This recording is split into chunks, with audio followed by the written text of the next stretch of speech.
95 saat terbangun dari mimpi, 4. Leng Xicheng datang dan mengatur semua ini agar pewawancara radio bisa mewawancarainya dan menyiarkannya. Ia ingin memberitahu Gu Qingqing bahwa ia juga tidak peduli pada wanita itu. Leng Xicheng juga bisa tidak peduli tentang pernikahan mereka dan juga identitasnya sebagai Nyonya Leng. Tetapi, sekarang tiba-tiba muncul Lin Zui yang mengacaukan situasi. Bahkan jika tujuan Leng Xicheng pada akhirnya tercapai, hal itu masih akan membuatnya tidak senang. Leng Xicheng memejamkan matanya sedikit dan melihat ke bawah, kemudian berkata dengan dingin, begitu, ya. Sayangnya saya tidak terlalu banyak mencari tahu tentang periklanan. Setiap kali grup Leng ingin membuat iklan, kami pasti akan mencari tim yang terbaik. Tentu saja kita punya peluang untuk bekerja sama, namun diperlukan juga persaingan yang sehat. Maksud perkataan Leng Xicheng adalah keluarga Lin bukan tandingan keluarga Leng. Sui sekarang juga masih tidak cukup kuat untuk menjadi setara dengan grup Leng. Leng Xicheng juga tidak tahu mengapa Lin Zui tiba-tiba muncul dan mengatakan kata-kata seperti itu. Entah itu hanya tindakan impulsif yang emosional atau karena alasan lain, tetapi Leng Xicheng tidak peduli pada Lin Zui sama sekali. Karena pria itu sama sekali bukan tandingannya, Leng Xicheng juga tidak perlu memberi perhatian lebih padanya. Sementara itu, Lin Zui tampaknya juga telah melihat jejak kesembronoan dan penghinaan di mata Leng Xicheng. Ia diam-diam mengepalkan jari-jarinya, tetapi di depan ia malah menunjukkan senyum yang lebih cerah. Saya dengar grup Leng akan mencari pengganti bintang iklan dan juga akan meluncurkan iklan seri baru.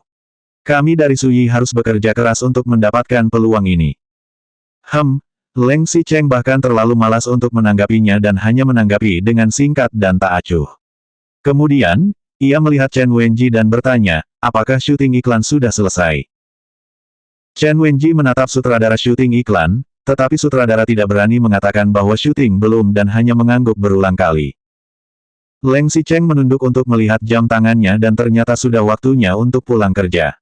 Ia memandang ke arah pewawancara dan seluruh tim Sui lagi, lalu berkata dengan lantang, terima kasih atas kerja keras semuanya.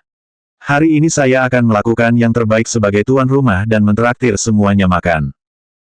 Ada seseorang yang mentraktir mereka makan dan orang itu adalah Leng Xicheng. Semua orang pun bersorak senang. Leng Xicheng saat ini belum pergi dan masih berdiri di samping Chen Wenji. Ketika Chen Wenji masuk ke mobil pembantu untuk berganti pakaian, barulah Leng Xicheng membahas urusan pekerjaan dengan bawahan yang datang bersamanya dan mengabaikan Lin Zui yang ada di sana. Ia tidak memedulikan Lin Zui sama sekali sehingga jelas ia juga tidak menyadari bahwa sedari tadi Gu Qingqing selalu berdiri di lantai 2 dan memperhatikannya.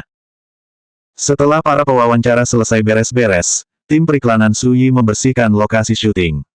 Chen Wenji turun dari mobil asisten pribadinya dan telah berganti pakaian dengan gaun yang segar dan kasual, lalu berjalan ke sisi Leng Xicheng. Barulah Leng Xicheng berbisik kepada Sekretaris Cheng. Sekretaris Cheng segera naik ke lantai atas mal untuk mempersiapkan. Kemudian, Leng Xicheng mengangkat dagunya dan mengumumkan dengan lantang, semuanya, silahkan pergi ke restoran di lantai 7.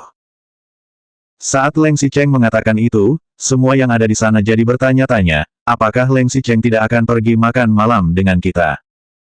Leng Xicheng melirik Chen Wenji dan meraih pergelangan tangan Chen Wenji dengan ujung dua jarinya. Namun, adegan terlihat seakan ia memegang pergelangan tangan Chen Wenji dengan erat. Gu Qingqing yang berada di lantai 2 pun melihatnya. Gu Qingqing segera berdiri keluar dari belakang papan iklan dan mengalihkan matanya ke arah Leng Xicheng. Kemudian, Leng Xicheng memasang ekspresi wajah tenang dan mengatakan sesuatu yang membuat semua orang terkejut, dan orang ini, saya akan meminjamnya terlebih dahulu. Semoga semuanya makan dengan senang. Leng Xicheng sengaja muncul di lokasi syuting Chen Wenji, sengaja mengatur pesta makan malam untuk semua orang, tetapi, mengapa dia sendiri membawa Chen Wenji pergi? Apakah mereka mau makan malam dengan cahaya lilin khusus berdua? Begitu pikir orang-orang. Orang-orang di bawah masih membicarakan tindakan Leng Xicheng, tetapi pria itu benar-benar memegang Chen Wenji hanya dengan ujung jarinya dan berjalan keluar gedung dengan angkuh di depan mata semua orang. 96 saat terbangun dari mimpi, 5. Tindakan Leng Xicheng ini membuat suasana tempat itu menjadi bising dalam sekejap. Semua orang yang menonton di sana pun langsung berspekulasi, ini benar-benar cinta sejati. Tidak peduli dengan apapun. Apakah Leng Xicheng benar-benar ingin bercerai demi Chen Wenji?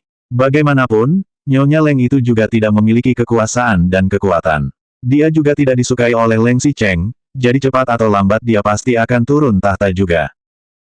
Lin Zui yang berada di pusat keramaian bahkan turut merasa aneh.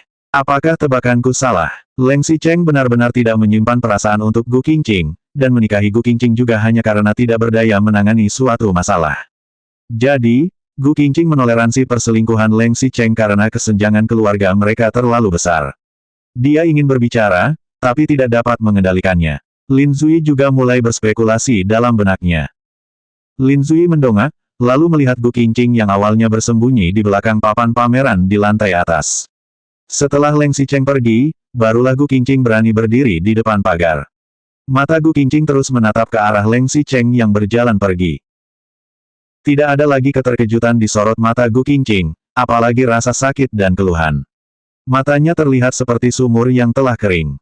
Hatinya dipenuhi keheningan seperti abu kematian. Dalam keheningan itu, ada api yang samar-samar membara. Bukan seperti sisa-sisa cinta, melainkan seperti niat yang lain.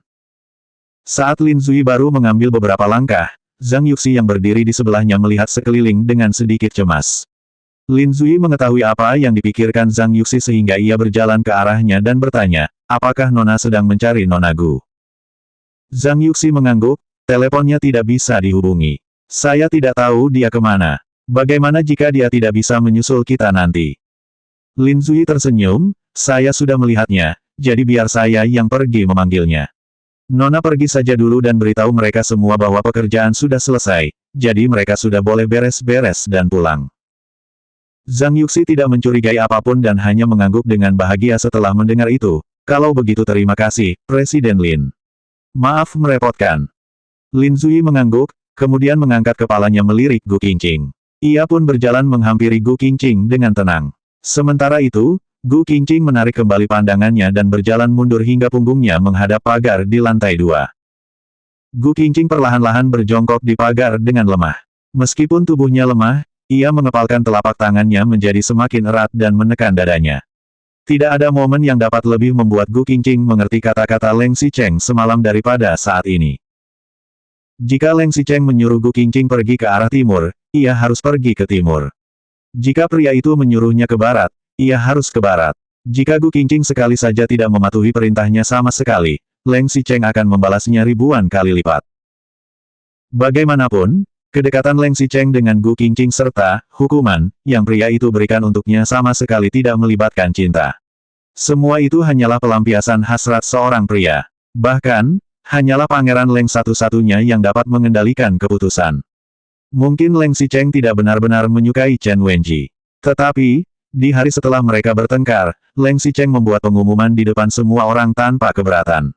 Ia sengaja ingin menunjukkan bahwa di dalam hatinya, istri sahnya ini bahkan tidak dapat dibandingkan dengan seorang bintang film kecil. Dalam hati Leng Xicheng tidak ada Gu Qingqing. Tidak pernah ada. Tidak peduli apapun yang dilakukan Leng Xicheng, Gu Qingqing tidak mengatakan sepatah kata pun. Ia selalu diam-diam mengalah, namun toleransi dan kegigihannya, tidak membuat Leng Xicheng berubah sama sekali. Leng Xicheng malah membuat Gu Qingqing melempar martabatnya ke tanah lagi dan lagi, bahkan masih mengatakan bahwa wanita itu mengotori sepatunya. Sayangnya, Leng Xicheng adalah pria seperti ini, Gu Qingqing telah menyukai pria seperti ini selama 10 tahun. Dari usia 15 tahun sampai 25 tahun, Gu Qingqing telah menyukai Leng Xicheng selama 10 tahun. Mungkin Leng Xicheng akan membuat Gu Qingqing sakit hati untuk sementara waktu saat ia menghabiskan waktu untuk bersenang-senang di luar sana. Mungkin, kata-kata jahat Leng Xicheng akan membuat hati Gu Qingqing tidak nyaman.